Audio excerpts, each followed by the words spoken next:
Hello, everyone. Again, it's good to be with you. We have been looking at Revelation chapter 17 and 18 about the mystery of Babylon that falls and then actually the rebuilt city of Babylon. Now, when we were talking about the mystery of Babylon, we talked about that religion that was centered outside of the location of the Garden of Eden, which then ended up being the most likely the site of the rebellion when the angels of God had relations with the daughters of men. And then there was the Tower of Babel that was built, which was in the face of God, in defiance to God. And that created this satanic root of all the false religions and philosophies, ideas, mysteries, and higher knowledge that Satan had promised to mankind through this Babylonian cult or a religion that developed there that has influenced the nations of the world. Not only does it influence the ideas of the world, but also the morality of the world. It's the place that introduced all kinds of fornications and perversions and all those kind of things. And that system at the end is going to be destroyed. Revelation 17 and 18. In studying that, we realize that God is going to destroy the satanic religions of the world that have fooled the nations, but it's also going to be a destruction of a rebuilt city of Babylon. Now, when we think about the Babylonian cult, we realize that it's going to rise up in the last days, but it won't be called the Babylonian cult. It's going to be a one world religion.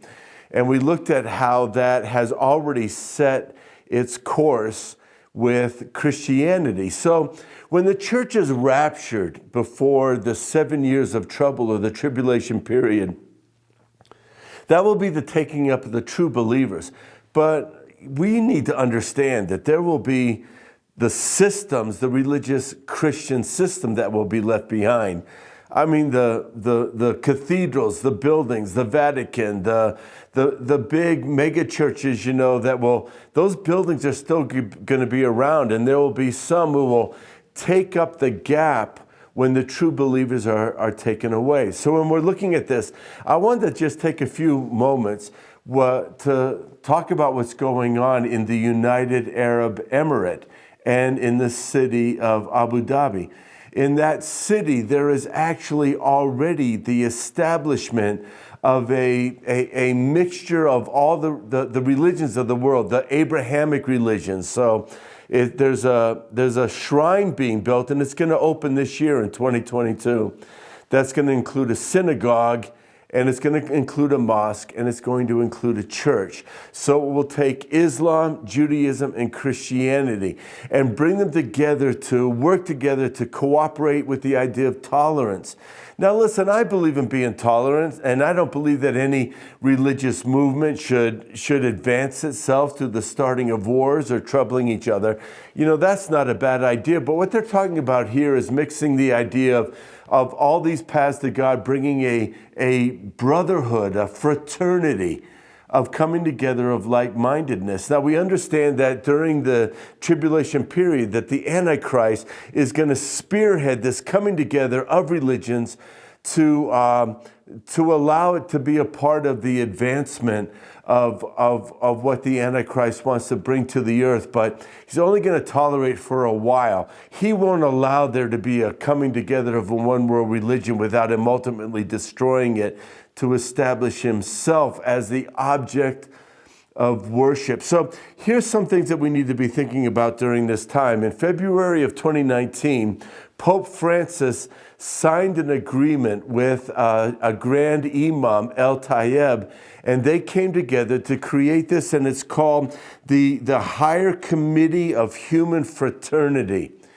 And they're coming together. It represented some Muslim leaders, the Pope. It included a rabbi representing the Jewish community, but isn't it interesting? Also a representative from the UN, the United Nations. So it's showing that it's going to be a religious movement, but it's going to be a political uniting together of the nations to move forward together in this one world religion. Now, when we read about what what has been said concerning this. It's the formation of a committee that has come at an important time and has required all peace lovers to unite and join the efforts to spread coexistence. You've seen those bumper stickers, coexist, and it has the symbols of different religions, including the symbol of Marxism, to spread coexistence, brotherhood, and tolerance throughout the world.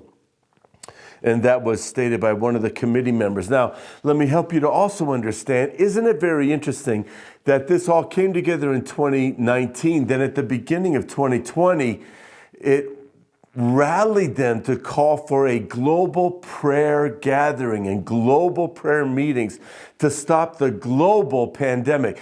The pandemic playing right into the hands of this one world government and one world religion, and it unites all these religions, and in the idea that we're all just talking to the same God, that they're going to come together and they're going to pray for the pandemic to go away. Now, I looked a little bit further and researched it some more, and some of the values that it says is the value life. And I noticed that it said that they will stand against abortion and euthanasia. I thought that was really fascinating because we find out that there's going to be some of the values that are part of the historical part of those that are part of the Abrahamic religions. In other words, those that relate to Abraham as a father. Islam does, Christianity sees Abraham as a father of faith, and so does Judaism.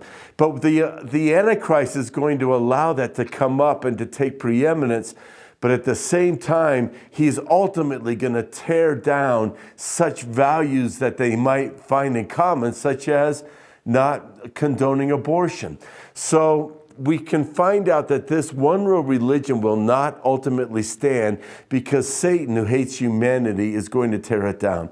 We can find that even though there are global leaders, including Joe Biden, made statements concerning the fraternity of humanity and that he's endorsing it all at the same time. So God's doing something on the earth today, allowing the religions to come together that is within God's control. So don't worry about it. The Lord is still in control, but we as Christians need to stand for the uniqueness of Jesus Christ and continue to declare that he's the way, the truth, and the life.